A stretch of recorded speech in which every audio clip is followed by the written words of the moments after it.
there's a host of troubling things going on in the world, and probably in our individual lives. And I've been observing these things and wondering, how can we upgrade our responses, and so that we can continue to be an ever-increasing presence of light in these times?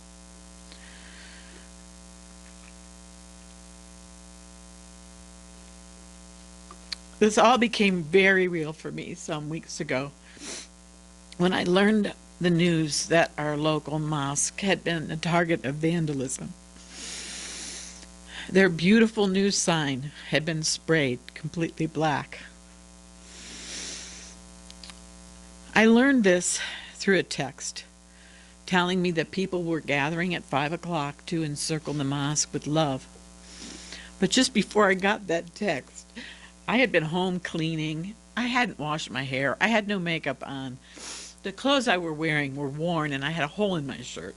But Caitlin called and said that could I please come over and stay at the house with Jacob because he was still napping and she had to go get Rowan from school. So, of course, I went right over there.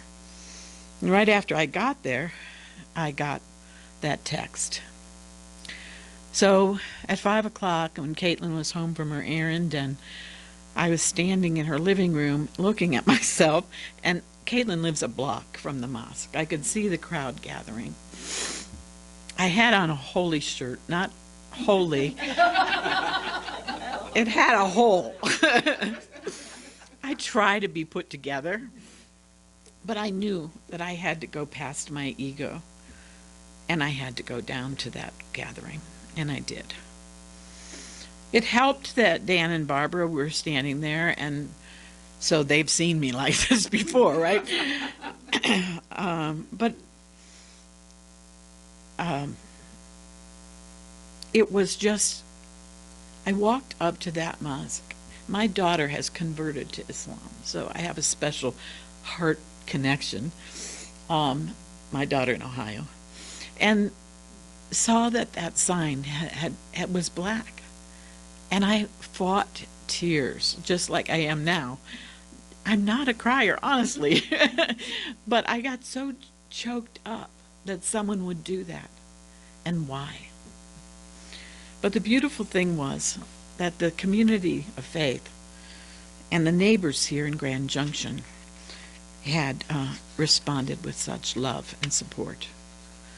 And it lifted my heart.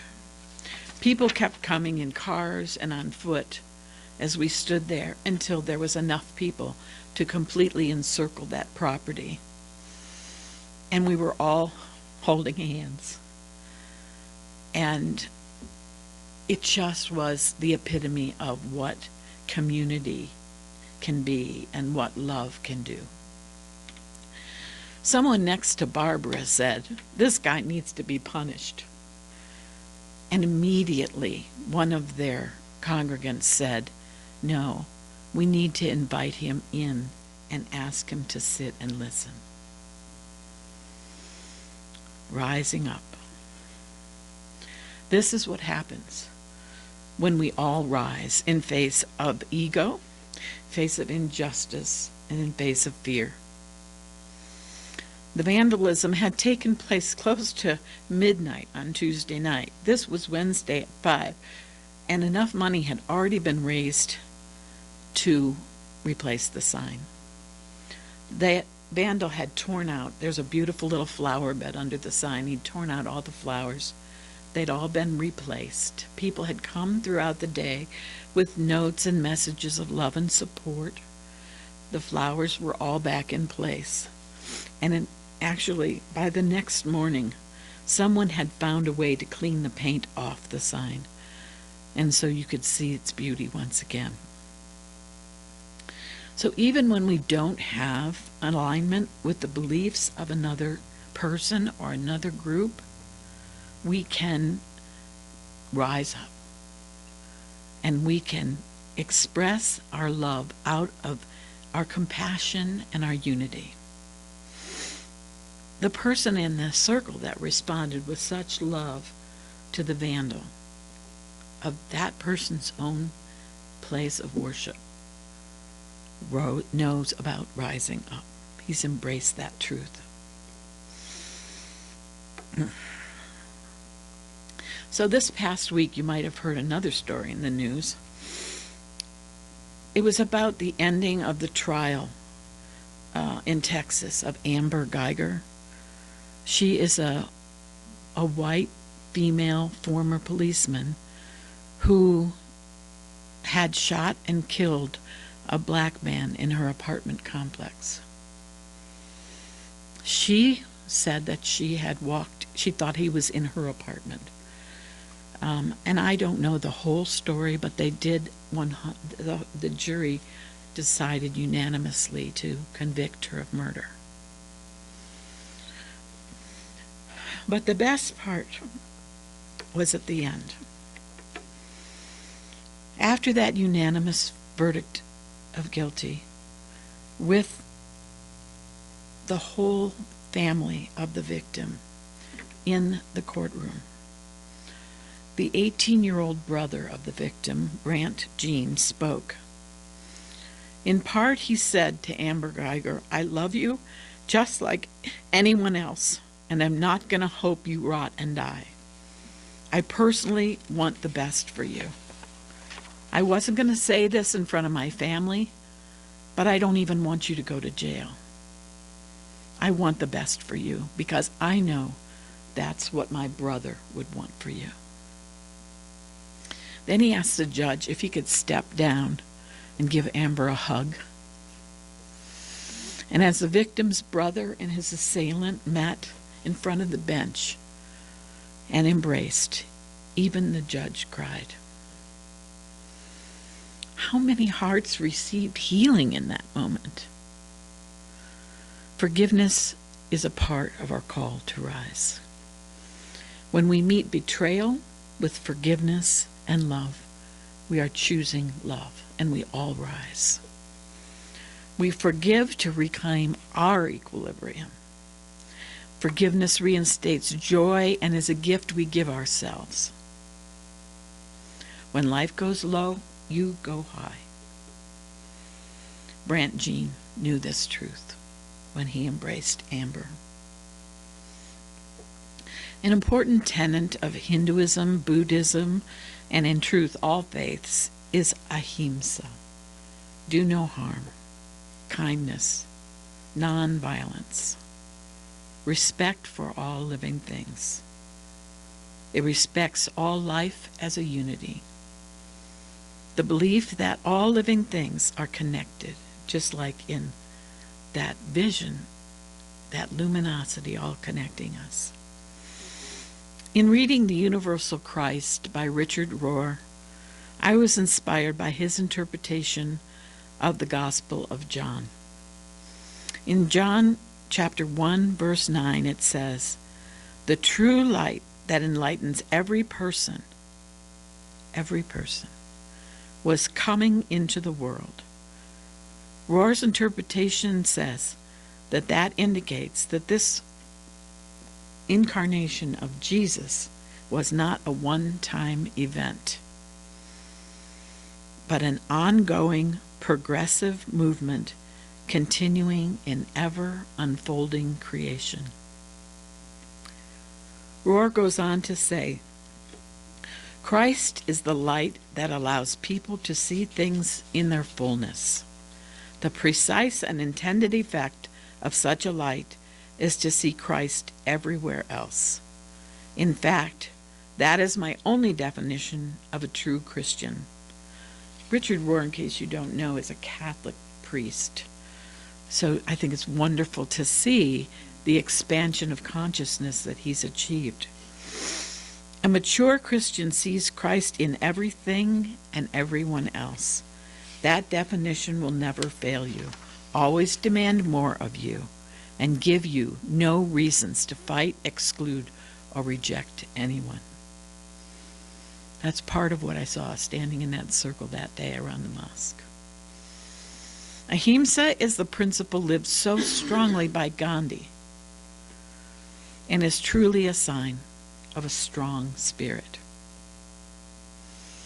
Unity challenges us to take responsibility for our own growth, and not just to do that by perfect attendance at church, but by taking into our daily lives the inspiration and responsibly applying it. I believe the energy we see arising all around us that we can call negative is actually a great call at this time for us to rise. No more living in superficiality. This takes commitment and dedication.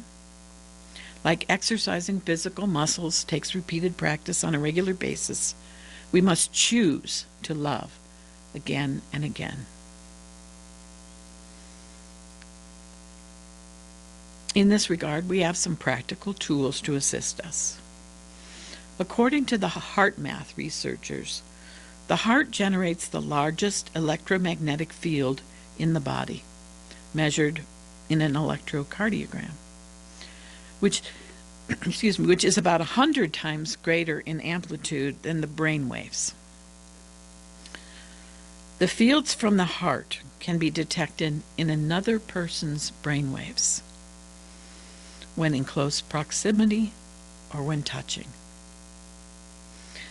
The information transferred from the heart's electromagnetic field changes based on the emotions experienced. And according to research, we can make a choice when we are aware of that.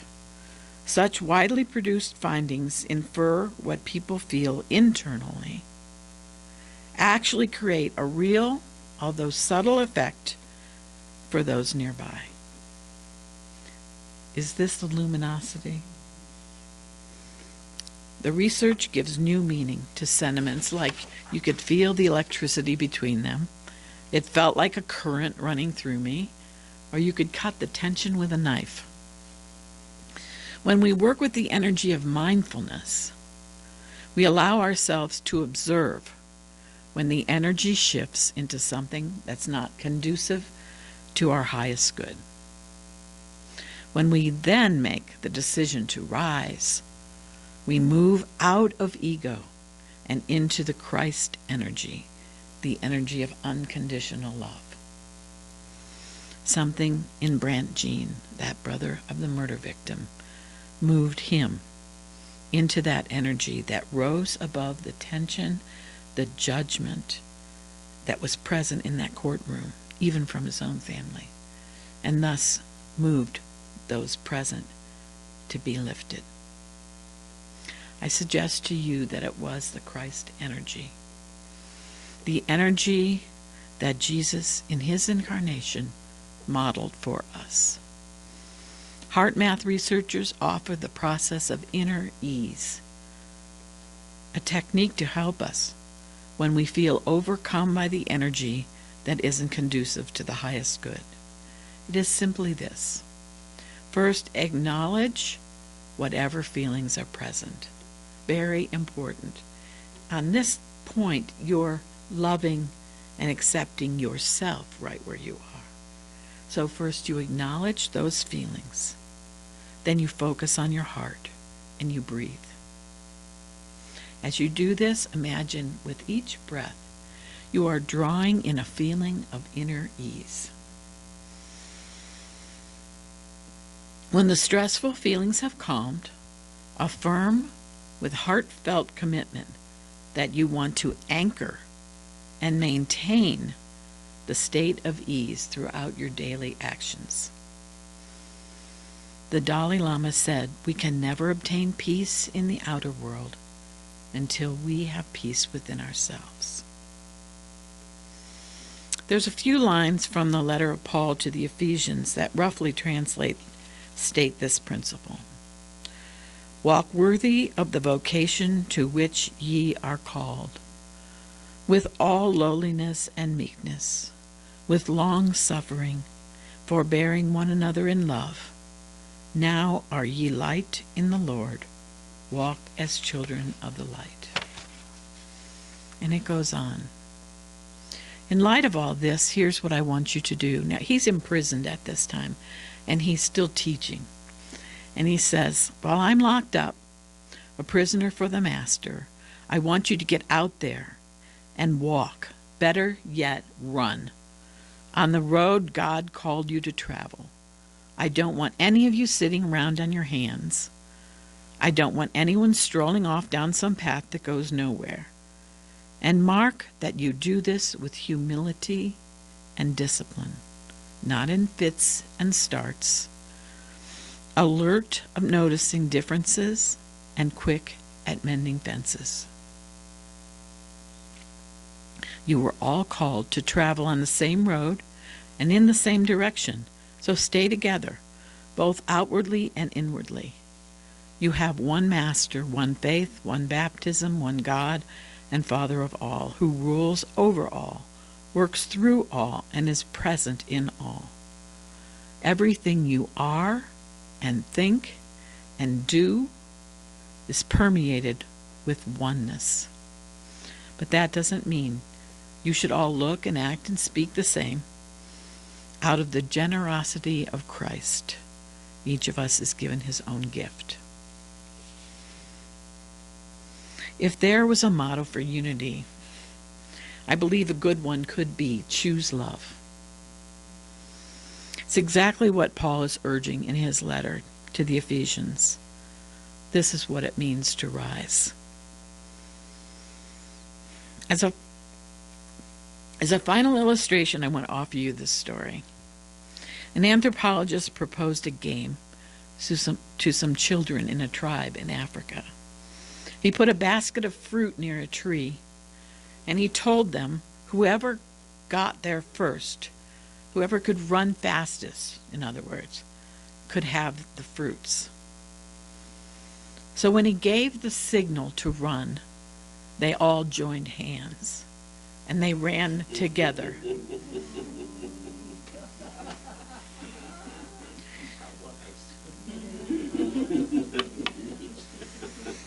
When he asked them why they chose to run as a group instead of as individuals, so that one of them could have all the fruit, one child spoke up and said, "Ubuntu."